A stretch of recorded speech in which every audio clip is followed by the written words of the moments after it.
Shri Sachidananda Sadguru Sainath Maharaj Ki Jai.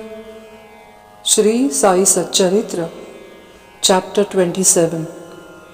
Favor shown by giving Bhagavat and Vishnu Sahasranam, Dikshit's Vitthal Vision, Gita Rahasya, Khapardes. This chapter describes how Sai Baba favored his devotees by granting them religious books after he had touched and consecrated them for Parayan, reading regularly, and certain other matters. Preliminary. When a man takes refuge at the feet of the Sadguru, he gets the merit of bowing to the Trinity, that is Brahma, Vishnu and Mahesh, and also Parabrahma. Victory be unto Shri Sai, the wish-fulfilling tree and the ocean of knowledge, who gives us self-realization. O Sai, create in us reverence for your stories. Let the readers and audience devour them with the same relish with which the chatak bird drinks the water from the clouds and becomes happy. While listening to your stories, let them and their families get all the true and pious emotions, viz. Let their bodies perspire, let their eyes be full of tears, let their breath be steady, let their minds be composed, let their hair stand on end, let them cry, sob and quiver, let their hostilities vanish. When these things happen, that is a sign of the grace of the Guru dawning upon them. When these emotions grow in you, the Guru is most pleased and will certainly lead you on the path of self-realization. The best way, therefore, to get free from the shackles of Maya is our complete and wholehearted surrender to Baba. The Vedas cannot take you across the ocean of Maya. It is only the Sadguru who can do so and make you see the God in all creatures. Granting consecrated book. The various methods of imparting instructions followed by Baba have already been noticed in the previous chapters. In this, we shall deal with one aspect of it. It was the habit of some devotees to take to Baba some religious books of which they wanted to make a special study and to receive the same back from him after they were touched and consecrated by him. While reading such books daily, they felt that Baba was with them. Once, Kaka Mahajani came to Shirdi with a copy of Eknathi Bhagavat. Shama took this book to read in the masjid. There Baba took it from him, touched it, and turning some pages here and there, gave it back to Shama and asked him to keep it with him. When Shama said that it belonged to Kaka and had to be returned to him, No, replied Baba, as I have given it to you, you better keep it. It will be of use to you. In this way, many books were entrusted to Shama. Kaka Mahajani, after a few days, came again with another copy of the same Bhagavat and gave it in Baba's hand. Then Baba gave it back as prasad and asked him to preserve it well and assured him that it would stand him in good stead. Kaka accepted it with reverence. Shama and Vishnu Sahasranam. Shama was a very intimate devotee of Baba, and Baba wanted to favor him in a particular way by giving him a copy of Vishnu Sahasranam as prasad. This was done in the following way. Once a Ramadasi, follower of the saint Ramdas, came to Shirdi and stayed there for some time. The routine he followed daily was as follows. He got up early in the morning, washed his face, bathed, and then, after wearing saffron colored clothes and besmearing himself with sacred ashes, read Vishnu Sahasranam, a book giving 1,000 names in praise of Vishnu and held second in importance to Bhagavad Gita, and Adhyatma Ramayana, esoteric version of Rama's story. With faith, he read these books very often. After some days, Baba thought of favoring and initiating Shama with Vishnu Sahasranam. He therefore called the Ramadasi to him and said to him that he was suffering from intense stomach pain, and unless he took Senapods, Sonamukhi, a mild purgative drug, the pain would not stop. So he should please go to the bazaar, market, and bring the drug. The Ramadasi closed his reading and went to the bazaar. Then Baba came from his seat to Ramadasi's place of reading and took out the copy of Vishnu Sahasranam, and after coming back to his seat, said to Shama, Shama, this book is very valuable and efficacious, so I present it to you. You read it.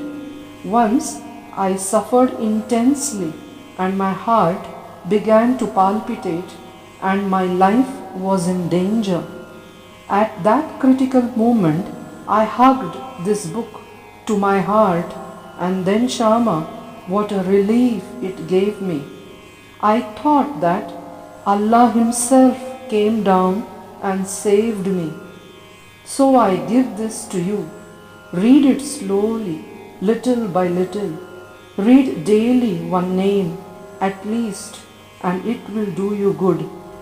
Shama replied that he did not want it, and that the owner of it, the Ramadasi, who was a bad-tempered, obstinate and irritable fellow, would certainly pick up a quarrel with him. Besides, being a rustic himself, he could not read distinctly the Sanskrit, Devanagari script text of the book. Shama thought that Baba wanted to set him up against the Ramadasi by this act of his, but he had no idea what Baba felt for him. Baba must have thought to tie this necklace of Vishnu Sahasranam round the neck of Shama, as he was an intimate devotee, though a rustic, and thus save him from the miseries of the worldly existence. The efficacy of God's name is well known. It saves us from all sins and bad tendencies, frees us from the cycle of births and deaths. There is no easier sadhana than this. It is the best purifier of our mind. It requires no paraphernalia and no restrictions. It is so easy and so effective. This sadhana Baba wanted Shama to practice, though he did not crave for it. So Baba forced this on him. It is also reported that long ago Eknath Maharaj similarly forced this Vishnu Sahasranam on a poor Brahmin neighbor and thus saved him. The reading and study of this Vishnu Sahasranam is a broad open way of purifying the mind, and hence Baba thrust this on his devotee, Shama. The Ramadasi returned soon with the Senapods. Anna Chinchanikar, who who was then present and wanted to play the part of Narada, the celestial rishi who was well known for setting up confrontations between gods and demons and vice versa, informed him of what had happened. The Ramadasi at once flared up. He came down at once on Shama with full fury. He said that it was Shama who set Baba to send him away under the pretext of stomachache for bringing the medicine and thus took away the book. He began to scold and abuse Shama and remarked that if the book was not returned, he would dash his head. Shama calmly remonstrated with him, but in vain. Then Baba spoke kindly to him as follows: "O Ramadasi, what is the matter with you? Why are you so turbulent? Is not Shama our boy? Why do you scold him unnecessarily? How is it that you are so quarrelsome? Can you not speak soft and tender words? You read these sacred books daily, and still your mind is agitated and your passions uncontrolled. What sort of a Ramadasi are you? You ought to be indifferent to all things. Is it not strange that you should possess this book so strongly? A true Ramadasi should have no mamata, attachment, but have samata, equality towards all. You are now quarreling with Shama for a mere book. Go take your seat. Books can be had in plenty with money, but not men. Think well and be considerate. What worth is your book? Shama had no concern with it. I took it up myself and gave it to him. You know it by heart. I thought Shama might read it and benefit thereby, and so I gave it to him." How sweet were these words of Baba, soft, tender, and nectar-like. Their effect was wonderful. The Ramadasi calmed down and said to Shama that he would take Pancharatni Gita in return. Shama was much pleased and said, "Why one? I shall give 10 copies in return." So the matter was ultimately settled. The question for consideration is, why should the Ramadasi press for Pancharatni Gita, a book for which he never cared to know, and why should he, who daily read religious books in the masjid in the front of Baba, quarrel with Shama before him? We do not know how to apportion the blame and whom to blame. We only say that, had this incident not happened, the importance of the subject, the efficacy of God's name, and the significance of Vishnu Sahasranam would not have been brought home to Shama. So we see that Baba's method of teaching and initiating was unique. In this case, Shama did gradually study the book and mastered its contents to such an extent that he was able to explain it to Professor G. Narke, M.A. of the College of Engineering, Pune, the son-in-law of Shriman Bhutti and a devotee of Baba. Vittal Vision. One day, while Kakasaheb Dikshit was in meditation after his morning bath in his vada at Shirdi, he saw a vision of Vittal. When he went to see Baba afterwards, Baba asked him, "Did Vittal Patil come? Did you not see him? He is very elusive. Hold him fast, otherwise he will give you the slip and run away." Then at noon, a certain hawker came there with 20 or 25 pictures of Vittal of Pandharpur for sale.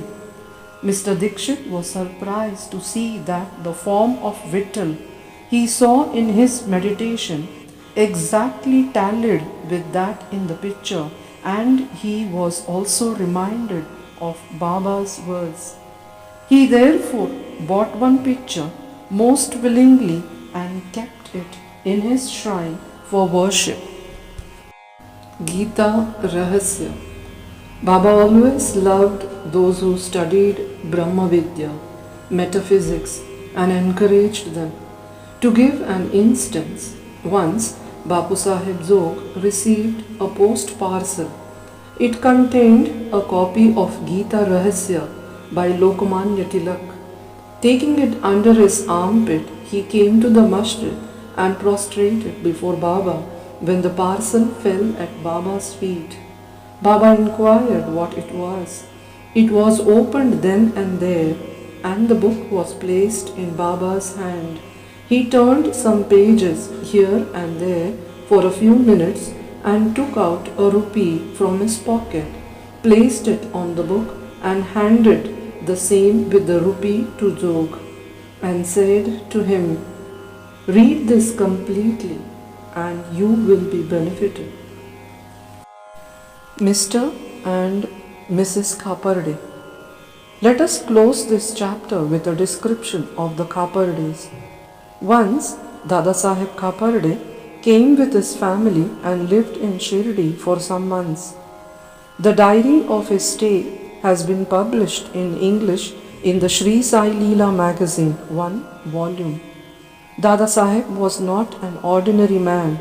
He was the affluent and the most famous advocate of Amravati and was a member of the Council of State, Delhi. He was intelligent and a very good speaker. Still, he dared not open his mouth before Baba.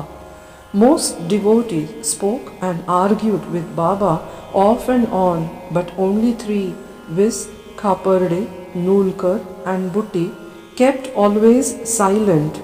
They were meek, modest, humble and good-natured. Dada Saheb, who was able to expound Panchadashi, well-known Sanskrit treatise on the Advait philosophy by the famous Vidyaranya to others, uttered no word when he came to the masjid before Baba. A man, however learned he may be, even in Vedas, fades away before one who has realized Brahma and becomes one with it. Learning cannot stand before self-realization. Dada Saheb stayed for 4 months, but Mrs. Kaparde stayed for 7. Both were highly pleased with their Shirdi stay. Mrs. Kaparde was faithful and devout and loved Baba deeply. Every noon she brought Naivedya herself to the masjid, and after it was accepted by Baba, she used to return and take her meals. On seeing her steady and firm devotion, Baba wanted to exhibit it to others. One noon, she brought a dish containing sanza, wheat pudding, puris, rice, soup and kheer, sweet rice and other sundry articles to the masjid. Baba, who was usually waited for hours, got up at once, went up to his seat and removing the cover from the dish, began to partake of the things zealously. Shama then asked him, "Why this partiality? At times you throw away dishes of others and do not care to look at them. But this appeals to you earnestly. Why is the dish brought by this lady so sweet?" This intrigues us. Baba then explained, "This food is really extraordinary. In former birth, this lady was a merchant's fat cow yielding much milk. Then she disappeared and took birth in a gardener's family, then in a Kshatriya family and married a merchant. Then she was born in a Brahmin family. I saw her after a very long time. Let me take some sweet morsels of love from her dish."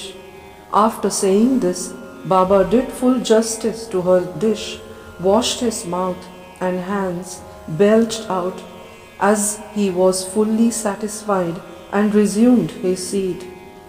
Then she bowed down and began to shampoo Baba's legs, and he began to talk with her and knead her arms, which were shampooing his legs. On seeing this reciprocal service, Shama began to joke and said, "It is going on well. It is a wonderful sight to see God and his bhakta serving each other." After being pleased with her sincere service, Baba asked her in low and fascinating tone to chant Raja Ram, Raja Ram, then and always, and said, "If you do this, your life's object will be achieved, your mind will attain peace, and you will be immensely benefited." To persons unfamiliar with spiritual matters, this might appear as a polite gesture, but really it was not so. It was a case of what is technically called Shakti Path, that is, transference of power from the Guru to the disciple. How effective were Baba's words! In an instant, they pierced her heart and remained there. This case illustrates the nature of the relations that should subsist between the Guru and the disciple. Both should love and serve each other as one. There is no distinction nor any difference between them. Both are one, and one cannot live without the other. The disciple, placing his head at the Guru's feet, is a gross or outward vision. Really and internally, they are both one and the same. Those who see any difference between them are yet unripe and not perfect. Bow to Shri Sai. Peace be to all.